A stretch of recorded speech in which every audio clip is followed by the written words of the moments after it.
Manuel, vamos a centrarnos en los valores de CEINSA. Han pasado 25 años. ¿Cuáles eran los valores fundacionales de aquel primer momento, de aquella semilla, y cuáles son los valores que ha ido incorporando CEINSA?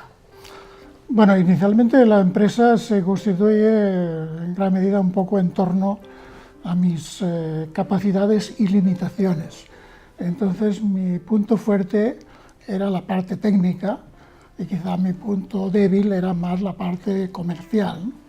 Entonces digamos que la empresa se constituye a partir de ese digamos, rigor metodológico y expertise técnica que yo podía aportar.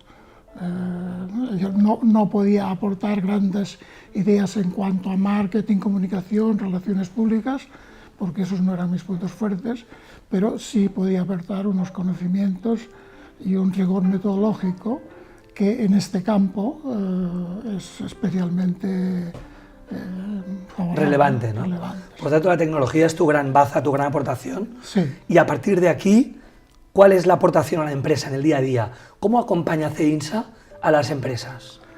Bueno, en primer lugar yo diría que un primer elemento era suplir aquellos aspectos en los que yo no podía aportar grandes valores con colaboradores que sí los aportaban.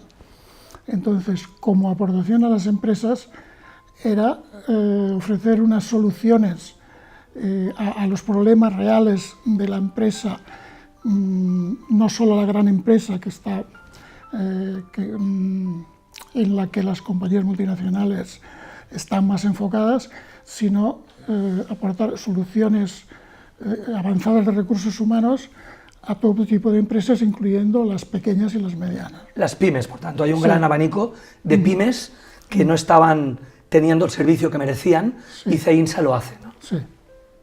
Por tanto, a partir de ahí, ¿cuáles son los valores para ti de CEINSA? ¿Cuáles son los grandes valores, los grandes ingredientes que han hecho en estos 25 años un caso de éxito?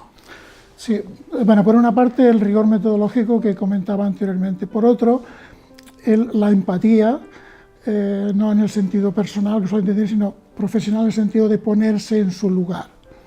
Es decir, una gran consultora multinacional le cuesta ver la empresa como la ve un empresario que tiene 100 o 200 empleados. Entonces el valor que nosotros aportábamos era esa capacidad de ponerse... Vivir desde dentro la problemática, los retos de aquella empresa, ¿no? ¿Qué más? ¿Qué más dirías que son los elementos que hacen distintivo a CEINSA? Bueno, otro aspecto era el tema de servicio. Es decir, ponernos, ver el proyecto más desde la perspectiva del cliente que desde la perspectiva del consultor.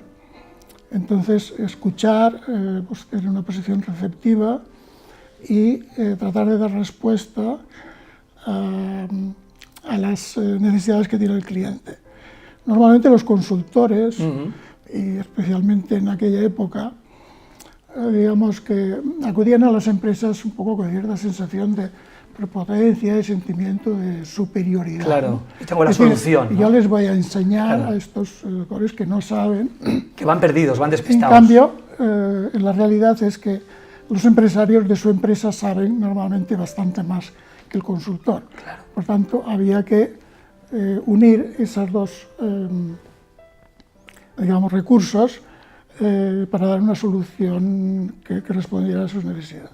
La realidad salarial en España es una realidad todavía con muchos deberes pendientes, ¿no?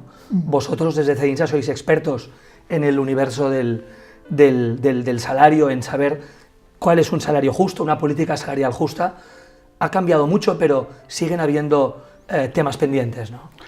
Bueno, sigue habiendo temas pendientes porque, entre otras cosas, las necesidades y las demandas de la gente han cambiado. Claro. Es decir, ahora hablamos de conciliación, de retribución en especie, de salario emocional. Intangibles. Y entonces, básicamente estamos hablando de dinero, horario y dinero, con algunos beneficios sociales que acompañaban, pero los aspectos, por ejemplo, de conciliación, trabajo, vida laboral, vida profesional, eran conceptos bastante desconocidos entonces. Se ha hecho más complejo todo, ¿no? Sí. Manolo, gracias. De todas maneras, se ha hecho más complejo, pero todavía hay empresas que ignoran los elementos básicos. O sea, la realidad es más compleja, pero hay empresas que sí, siguen pensando que todo es demasiado simple, ¿no? Sí. O que creen o quieren incorporar elementos novedosos que pueden tener cabida en empresas con una política de recursos humanos muy evolucionada, sin resolver las cuestiones básicas de la equidad interna y la convivencia externa, es decir, el ABC de la política retributiva. Muy bien. Manuel, por los 25 que vienen.